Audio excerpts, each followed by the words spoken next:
नमस्कार दोस्तों, स्वागत है आप सभी का आपके अपने YouTube चैनल वर्दी क्लासेज में।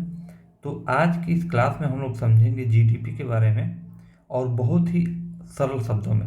तो चलिए शुरू करते हैं। तो सबसे पहले हम लोग जानते हैं जीडीपी।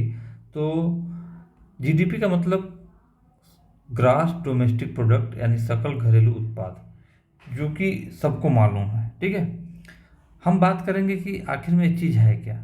तो चलिए शुरू करते हैं। पहले हम डेफिनेशन देख लेंगे, फिर चीज़ों को हम समझा रहे हैं। कह रहा है कि एक साल में, ठीक है, एक साल में भारत की सीमा में उत्पादित वस्तुओं और सेवाओं का अंतिम मूल्य का योग क्या कहलाता है? आपका जीडीपी। क्लियर? तो अगर हम जाने, हमको क्या क्या ध्यान देना है कि एक साल में, 1 ईयर, 1 ईयर के बारे में तो आप जानते हैं। ठीक है, एक साल मतलब 365 दिन की जो टाइम पीरियड होती है भारत की सीमा में। ठीक है, भारत की सीमा आपको पता ही है, भारत की बाउंड्री कहाँ से कहाँ तक है, में उत्पादित वस्तुओं। ठीक है, अब हमको क्या समझना है? एक तो समझना है वस्तु और दूसरा समझना है सेवा। ठीक है, पहली चीज। तो सबसे पहले हम समझते हैं वस्तु। ठीक है, वस्तु क्या होती है? देखिए, कोई भी, अब इसका अगर डिफिनेशन देखें, गुड्स और physical things that we can see and touch. हम सिंपल सीधा मतलब आसान शब्दों में कहें तो जो वस्तु, ठीक है, क्या होती है? जिसे हम देख सकते हैं और छू सकते हैं। ठीक है, वो क्या है? वस्तु है। यानी कि सपोज दैट आप मतलब पैसा लेकर मार्केट में जाएं, आपने क्या खरीद लिया? क्रिकेट बैट खरीद लिया, बॉल खरीद लिया, कपड़ा खरीद लिया, किताब खरीद लिया, पेन खरीद लिया। यानी आप पैसा दे रहे हैं, उसके बदले में आपको कुछ मिल रहा है। ठीक है, वो आपका क्या है? वस्तु है। ठीक है, जैसे आपका कपड़ा क्या है? वस्तु है। आपकी बुक क्या है? वस्तु है। पेंसिल क्या है? वस्तु है। लैपटॉप ले लिए, मोबाइल ले लिए, सब क्या है? वस्तु है। साइकिल क्या है? वस्तु है। ठीक है, ये सब क्या है? ब्रेड है, क्या है? सब वस्तु है। यानी कि आप पैसे के बदले इसको खरीद रहे हैं, ये क्या है? आपका गुड्स है, वस्तु। वस्तु समझ गए, जिसको आप छू सकते हैं। जैसे आपने कार ले लिया, ठीक है, कार ले लिया, बाइक ले लिया, ये सब क्या है? वस्तु है। आपने घर ले लिया, तो ये सब आपके क्या है? वस्तु है। ठीक, तो वस्तु समझ में आया, मतलब जिसको आप छू सकते हैं और देख सकते हैं, आपका वस्तु है। सेवा क्या होता है? सेवा जिसको आप महसूस कर सकते हैं, यूँ कहें कि आप सर्विस जो होता है एक ऐसा एक्शन होता है, मतलब ऐसा एक क्रियाकलाप होता है जो दूसरे की मदद के लिए की जाती है, ये भी कर सकते हैं। सिंपल समझे कि सर्विस होता है क्या? सर्विस मतलब जैसे कि मान लीजिए आप दिल्ली में हैं, आपको मुंबई जाना है, आपने, ठीक है, एयर इंडिया की एक टिकट ली और आप क्या फ्लाइट में बैठ गए। फ्लाइट में बैठ गए तो ये दिल्ली से फ्लाइट कहाँ चली गई? मुंबई। अब मुंबई में आप उतर गए। एक चीज़ बताइए, आपने पैसा दिया, आपने कुछ लेकर आया, फ्लाइट फ्लाइट आपने खरीद ली? नहीं, कि फ्लाइट की कुर्सी लेकर आप घर चले आए। आपने, आपको मिला क्या? आपको मिला यहाँ सर्विस, यानी कि आपको मिला सेवा। क्या सेवा मिला? दिल्ली से मुंबई जाने का सेवा मिला। जैसे आप ट्रेन में जाते हैं, ट्रेन का टिकट लेते हैं, ठीक है, ट्रेन में बैठते हैं, मान लीजिए गोरखपुर से आप जाते हैं बॉम्बे या मुंबई जाते हैं, तो मुंबई जा रहे हैं आप, तो यह क्या है? आपका यह जो मिल रही है, यह सर्विस है, सेवा है। ठीक है, जैसे आप कोचिंग इंस्टीट्यूट में जाते हैं, आप फीस जमा करते हैं, आप फीस जमा करते हैं और टीचर आपको पढ़ाता है, टीचर आपको पढ़ाता है, तो टीचर जो आपको पढ़ाता है वो है क्या? वो क्या है? वो आपका क्या है? सर्विस है, सेवा है। यानी कि उसको आप छू नहीं सकते हैं, वो क्या है? आप महसूस कर रहे हैं, आप उसको महसूस कर रहे हैं और वह आपके हेल्प के लिए है, इस तरह से समझ सकते हैं। वो आपका है सेवा। जैसे हम कहें यह आपका है मोबाइल। मोबाइल क्या है आपकी? मान लीजिए यह आपका है मोबाइल। ठीक है, मोबाइल हो गई आपकी वस्तु। मोबाइल क्या हो गई? आपकी वस्तु। यह भी आपका क्या है? मोबाइल। यह आपकी है वस्तु। यह तो हो गई वस्तु। अच्छा, अब मोबाइल से आप बात कर रहे हैं, एक दूसरे से कम्युनिकेशन हो रहा है, तो मोबाइल तो वस्तु हो गई, लेकिन जो बात करने की क्रिया है, ठीक है, यह क्या है? जैसे जो टेलीकॉम कंपनियां, जैसे जियो है, एयरटेल है, वोडाफोन है, तो यह जो आपको उपलब्ध कराई जा रही है कि एक दूसरे से जो बात करने की जो सुविधा प्रदान की जा रही है, यह क्या है? यह है आपका सेवा। मोबाइल तो आपकी वस्तु है, लेकिन जो बात कर रहे हैं आपका क्या है? सेवा, सर्विस है। बात समझ आ गया?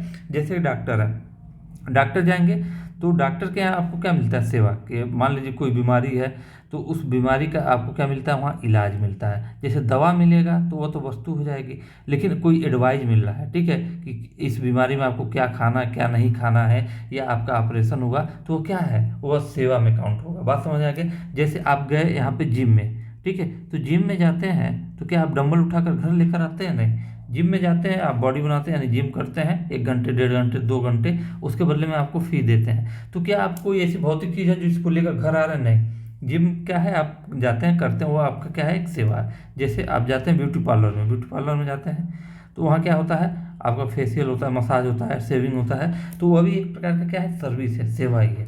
यह हम बात समझ में आ गया। तो सेवा और वस्तु में अंतर बस सिंपल सा समझ लें कि जो वस्तु है कि आप क्या करते हैं, उसको देख सकते हैं, महसूस कर सकते हैं, या इसको देख सकते हैं, छू सकते हैं, ठीक है, वह क्या है आपका वस्तु। और सेवा क्या है, सेवा मतलब है कि जिसको आप टच ना कर सकें, सिंपल सा समझें आसान शब्दों में। तो एक हो गया वस्तु, एक हो गया सेवा। अब हम चलेंगे किसके, वस्तु समझ गए, सेवा समझ गए, अंतिम मूल्य समझ लें। अंतिम मूल्य क्या होता है, अब बात समझेंगे कि लास्ट प्राइस या अंतिम मूल्य क्या होता है। अंतिम मूल्य देखिए क्या होगा, जैसे सपोज दैट कि यह मान लीजिए कोई क्षेत्र है या कोई देश है, कंट्री, और मान लीजिए यहाँ पे कोई कार का क्या है, फैक्ट्री है। किसकी फैक्ट्री है, कार की। और इस कार की फैक्ट्री में 1 साल के अंदर मान लीजिए आपका ये 10,000 कार का प्रोडक्शन होगा, और उसमें से केवल 9,000 कार ही बिके। क्या बिके, केवल 9,000 कार ही बिके। तो जो जीडीपी में काउंट होगा वो इस 9,000 कार की जो वैल्यू है, मॉनेटरी वैल्यू है, यानी कि जो मूल्य है इसका 9,000 कार का, वही आपका काउंट होगा जीडीपी में, क्योंकि वही ना अंतिम आपका वस्तु हो रहा है। प्रोडक्शन तो आपने 1,000 का किया, लेकिन बिका 10,000 का, लेकिन बिका 9,000 ही, ठीक है, 9,000 ही। तो इसी पर जो क्या होता है, यही जो है आपका फाइनल गुड्स होगा। क्लियर। तो यह आपका हो गया अंतिम मूल्य। अब आगे समझेंगे, ठीक है। तो 1 साल में भारत की सीमा में उत्पादित वस्तुओं और सेवाओं का जो अंतिम मूल्य का योग है वो जीडीपी है। जीडीपी समझ में आ गया। जीडीपी और जीएनपी दोनों चीज़ें ही समझ लेते हैं, ठीक है। एक होता है सकल घरेलू उत्पाद, एक होता है सकल राष्ट्रीय उत्पाद। सकल घरेलू उत्पाद क्या होता है, अब जैसे इंडिया है आपकी, मान लीजिए कंट्री है आपकी, इंडिया है ना, ये आपकी कंट्री है। तो जो ये कंट्री है आपकी, तो ज़रूरी नहीं है कि यहाँ पे अगर देखेंगे कि यहाँ पे आप देखेंगे इंडियन कंपनी भी है, ठीक है, इंडियन कंपनी भी है, और आपकी फॉरेन कंपनी यानी विदेशी कंपनी भी है। यहाँ पे इंडियन कंपनी भी है, विदेशी कंपनी भी है। अच्छा एक चीज़ देखिए, मान लीजिए ये कोई जो इंडिया वाली कंपनी है, ठीक है, इसका 1 साल में जो यहाँ पे जीडीपी में योगदान कर सकें, या यूँ कहें हम यहाँ पर कि जैसे अगर इनकी हम वैल्यू बताएं कि इनका जो मॉनेटरी वैल्यू सीधे बता दें कितना, इतने का मान लीजिए 1,000 रुपये का उत्पादन करता है, जो वो 1,000 रुपये के वस्तु का उत्पादन करता है, ठीक है। और ये आपकी विदेशी जो कंपनी है, मान लीजिए ये आपकी 500 रुपये का, या हम कह रहे हैं यह 100 रुपये का उत्पादन करता है, ठीक है, या 90 रुपये का वस्तु का उत्पादन करता है।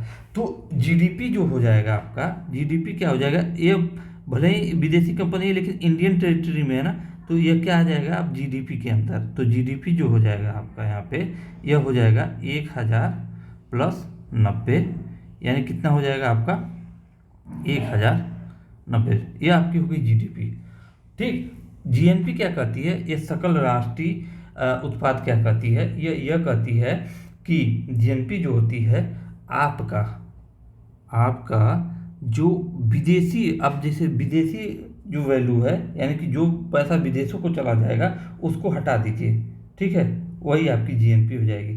तो क्या होता है, अब इसको हटाएंगे कैसे, इसमें समझने के लिए अब एक चीज़ बताएं कि जैसे इंडिया में विदेश, जैसे यह आपकी इंग्लैंड की कंपनी है, सपोज दैट यह इंग्लैंड की कंपनी है। इंडिया में किसकी कंपनी है, इंग्लैंड की।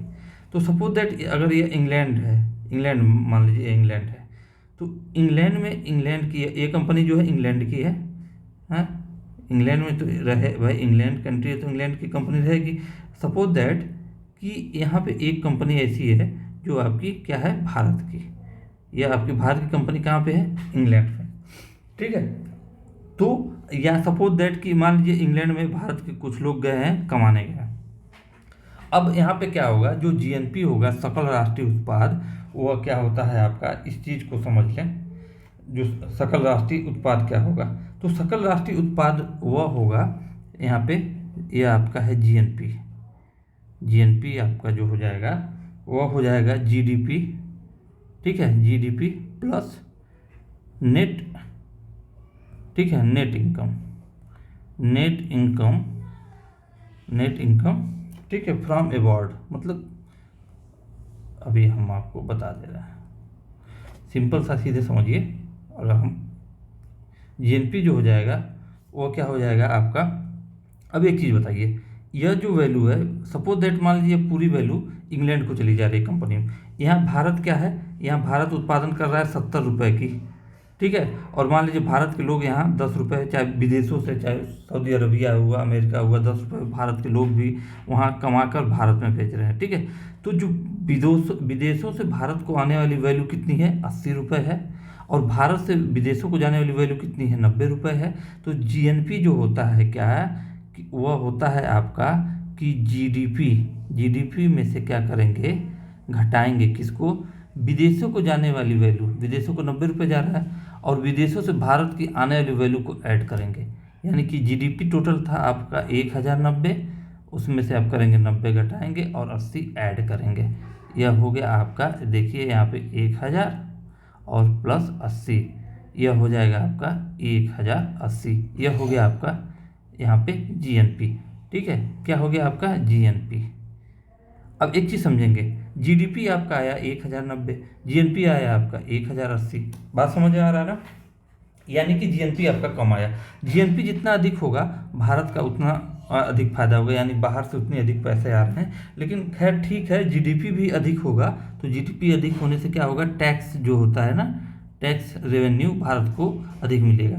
तो यह चीज़ें होती है। तो जीडीपी क्या हुआ, जीएनपी क्या हुआ, जीडीपी हुआ कि भारत की सीमा में, चाहे वो विदेशी कंपनी हो चाहे इंडियन कंपनी हो, उनका क्या होता है, एक साल में उत्पादित वस्तु और सेवाओं का अंतिम मूल्य का योग 1090 रुपये। अब मान लीजिए जो भारत की कंपनी हो सकता है इंग्लैंड में हो, अमेरिका में भी हो सकता है चाइना में भी हो, तो बाहर से जो वैल्यू आ रही है, यानी कि जो पैसा इंडिया को आ रहा है और इंडिया से जो पैसा बाहर को जा रहा है, यानी कि जीडीपी में से जो पैसा इंडिया से बाहर जा रहा है उसको घटा दें, और जो पैसा बाहर से इंडिया को आ रहा है उसको ऐड कर दें, वही होता है नेट, ठीक है, नेट ग्रास नेट प्रोडक्ट, यानी सकल राष्ट्रीय उत्पाद, जो शुद्ध रूप से जिसको मापा जा सकता है, ठीक है। अब इसमें आगे थोड़ा सा बढ़ेंगे, एक होता है शुद्ध घरेलू उत्पाद जिसको एनडीपी बोलते हैं, और एक होता है एनएनपी, शुद्ध राष्ट्रीय उत्पाद। शुद्ध घरेलू उत्पाद और शुद्ध राष्ट्रीय उत्पाद, इसको समझेंगे, किसको, एनडीपी और एनएनपी को। बात समझ आ रहा है ना, किसको समझना है, एनडीपी और एनएनपी। तो एनडीपी और एनएनपी होता क्या है यहाँ पे, अगर इस एनडीपी को ही बता दें तो देखिए एनडीपी क्या होता है, यह हुआ आपका एनडीपी बराबर जीडीपी, एनडीपी बराबर हो जाएगा जीडीपी माइनस, ठीक है, डिप्रिसिएशन, जिसको हिंदी में बोलते हैं मूल्यह्रास। अब आप सोचेंगे कि यह मूल्यह्रास क्या होता है, ठीक है, क्या होता है मूल्यह्रास। मूल्यह्रास मतलब यह होता है, जैसे सपोज दैट कि मान लीजिए आपने कोई फैक्ट्री लगाई, ठीक है, कोई फैक्ट्री लगाई, और इस फैक्ट्री से आपका कितना हो रहा है प्रॉफिट, 1000 रुपये हो रहा है, सपोज दैट 1000 रुपये प्रॉफिट हो रहा है। तो एक चीज़ बताइए, जो फैक्ट्री है इसमें मशीन भी लगे होंगे, ठीक है, मशीन भी होंगे, तो मशीन में एक चीज़ बताइए, एक साल के अंदर कुछ टूट फूट भी हुआ होगा, ठीक है, कुछ घिसावट भी आई होगी, वही यानी कि मूल्यह्रास हुआ। तो मशीन में से वही उसकी घिसावट अगर हम घटा दें, यानी जिसको डिप्रिसिएशन बोलते हैं, लाभ में से घटा दें, ठीक है, वही शुद्ध लाभ होगा। लाभ तो आपको 1000 दिख रहा है, लेकिन अभी आपने इसमें जो टूट फूट हुआ है, ठीक है, जो इसमें घिसावट है उसको नहीं, आप सपोज दैट कर रहे हैं कि मान लीजिए कोई गाड़ी आप लेकर आए 5 लाख की, ठीक है, 5 लाख की लेकर आए, और 1 साल चलाने के बाद आप ये बताइए इसकी वैल्यू 5 लाख रह जाएगी, इसकी वैल्यू 5 लाख रह जाएगी, बोलेंगे नहीं, क्यों, क्योंकि इसमें घिसावट आई है, ठीक है, इसमें क्या आई है, घिसावट भी तो आई है। तो यह हो गया, यानी कि अगर हम बात करें कि एनडीपी जो होता शुद्ध, अगर बात करें शुद्ध घरेलू उत्पाद, क्या होता है कि जीडीपी में से अगर मूल्यह्रास घटा दें तो वही शुद्ध घरेलू उत्पाद होता है। अगर एक और एग्जाम्पल मतलब इजी वे में समझे, अगर यहाँ से हम समझे, यहाँ तो हमने सिर्फ उत्पादन देखा कि 1000 का उत्पादन भारतीय कंपनी कर रही है और 90 रुपये का उत्पादन विदेशी कंपनी, टोटल आपका 1090 हो गया जीडीपी। लेकिन जो आपकी मशीनों में घिसावट आई है उसको हमने घटाया नहीं, तो हो सकता है ये 1090, अब मशीनों की घिसावट मान लीजिए आपका 10 रुपये है, तो आपका 1080 यह हो जाएगा शुद्ध घरेलू उत्पाद, ठीक है, ये क्या हो गया, शुद्ध घरेलू उत्पाद, इसको हम बोलते हैं एनडीपी। क्या बोलते हैं, एनडीपी। और यही हम एनएनपी की बात करें, एनएनपी क्या हो जाएगा, एनएनपी क्या हो जाएगा, वह हो जाएगा आपका जब जीएनपी से, ठीक है, जीएनपी से, यहाँ समझिएगा, जीएनपी से आप क्या माइनस कर देंगे, जीएनपी से आप माइनस करेंगे यहाँ पे मूल्यह्रास। अब आप कहेंगे कि यहाँ भी हमने मूल्यह्रास किया, यहाँ भी हमने मूल्यह्रास किया। अब एक चीज़ बताइए, यहाँ जो मूल्यह्रास किया हमने टोटल कितने, 10 रुपये का हमने मूल्यह्रास किया। तो सपोज दैट कि यह जो इंडियन कंपनी में मूल्यह्रास 8 रुपये का हुआ होगा और विदेशी कंपनी में मूल्यह्रास जो उसकी मशीनों में 2 रुपये का हुआ होगा, तो टोटल मूल्यह्रास हुआ आपका 10 रुपये का। तो हमने 10 घटा दिया। लेकिन अब यहाँ पे एक चीज़ बताइए कि सकल राष्ट्रीय उत्पाद जो है जीडीपी, जीएनपी, इसमें जीडीपी में से हमने क्या किया कि जो विदेशों को जाने वाली आय को घटाया और विदेशों से भारत को आने वाली आय को जोड़ा, यानी शुद्ध सकल राष्ट्रीय उत्पाद हमने निकाला। और शुद्ध राष्ट्रीय उत्पाद क्या होगा, यह हमको मिला क्या, 1080। जीएनपी कितना मिला है, 1080। हम विदेशों की बात नहीं कर रहे हैं ना, यहाँ देखिए विदेशों को हमने हटा दिया, विदेशों को हमने क्या कर दिया, हटा दिया। हम विदेशों की बात नहीं कर रहे हैं। तो विदेश को जब ले ही नहीं रहे हैं तो हम सिर्फ भारत की बात करें। तो भारत की हम देखेंगे कि जो भारत की फैक्ट्री है उसकी मशीन में कितना घिसावट हो रहा है, 8। टोटल तो हो रहा है 10, लेकिन उस 10 से हमको मतलब नहीं, हमको सिर्फ भारत, यहाँ सिर्फ केवल विशुद्ध रूप से भारत की बात कर रहे हैं, ठीक है। तो हम क्या करेंगे, 1080 से आप घटा लेंगे 8, तो आपका मिल जाएगा 1072। यह आपका हो जाएगा शुद्ध राष्ट्रीय उत्पाद। तो आशा करता हूँ ये वीडियो आप लोगों को बहुत अच्छी लगी होगी। फिर मिलेंगे अगली वीडियो में, तब तक के लिए जय हिंद, जय भारत।